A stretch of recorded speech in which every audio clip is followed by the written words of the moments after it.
Hello everyone and welcome back to another episode of Redstone for Beginners, and in this episode we will be talking about rails.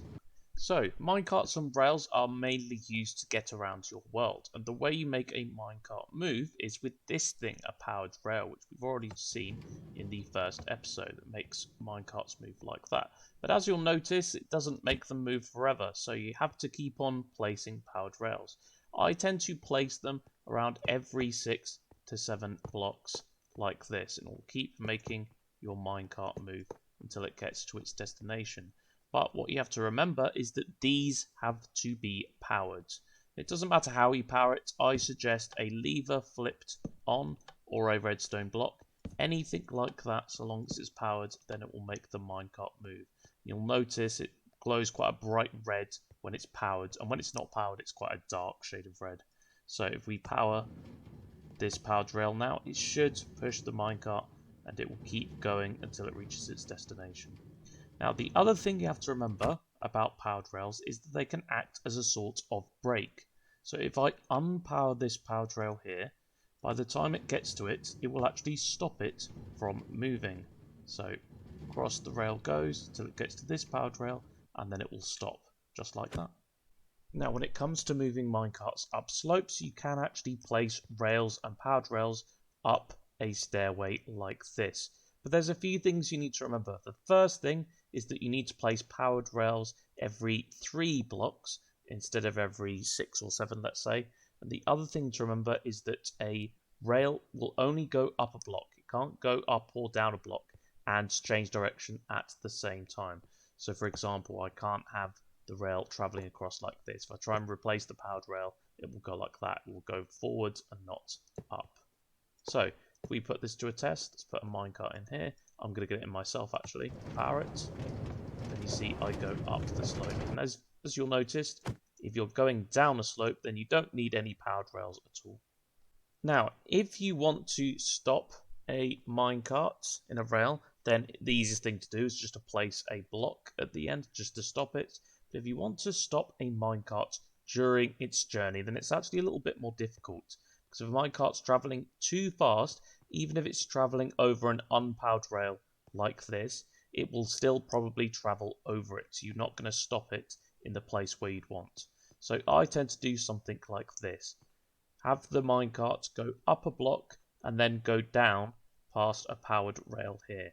Now the reason this is useful is for 2 things. First, it slows the minecart down enough to make sure that it will stop on this unpowered rail here. And second, I can actually make the minecart start moving again because it's on a slope. All I have to do is power this powered rail and it will start up again. So if I get into this minecart, then it should stop when it gets to this powered rail, which it does. And if I want to start it again, I could just power the powered rail and then that gets me moving. Now, whilst we're on the subject of rails, there's a very, very useful item that you can use in Minecraft called the minecart with hopper. And all you need to do to craft that is craft 1 minecart with 1 hopper. And you can see I've got one there. Now, what this can do is it can pull items from a block on top of it. Now, a normal hopper won't do this. No other item does this. And it makes it extremely useful for mob farms, wool farms, things like that.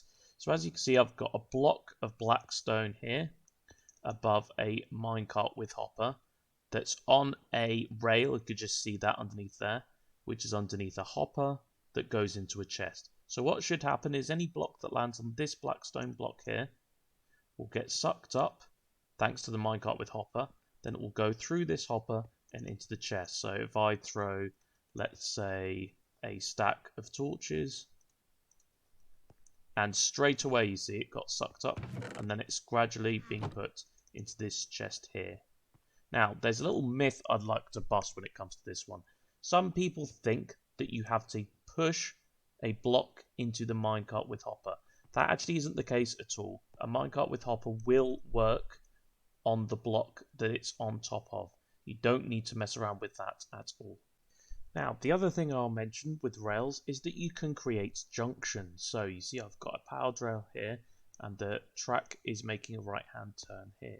Now, if I place another track as if it were going left, now it doesn't actually connect up, but if I power this block here, this rail block, which is turned to the corner, then it can switch back and forth. Do you see? So it switches between left and right. So I could send a minecart to the left. I can send a minecart to the right, just like that. Now, the other thing I will say about these junctions is that you could use them to add minecarts to that section of track. And what I mean by this is that even though this track is turning right, I can actually make a minecart join this rail line thanks to this junction here. So if I put a minecart here and power it, it should jump onto this rail line when I power it. And just like that. So if you make a junction, you can have minecarts join that section of track. And that brings us to the end of this episode. Thank you very much for watching. Please leave a like and subscribe if you enjoyed it or if you found this useful. And I'll see you in the next episode. Bye bye.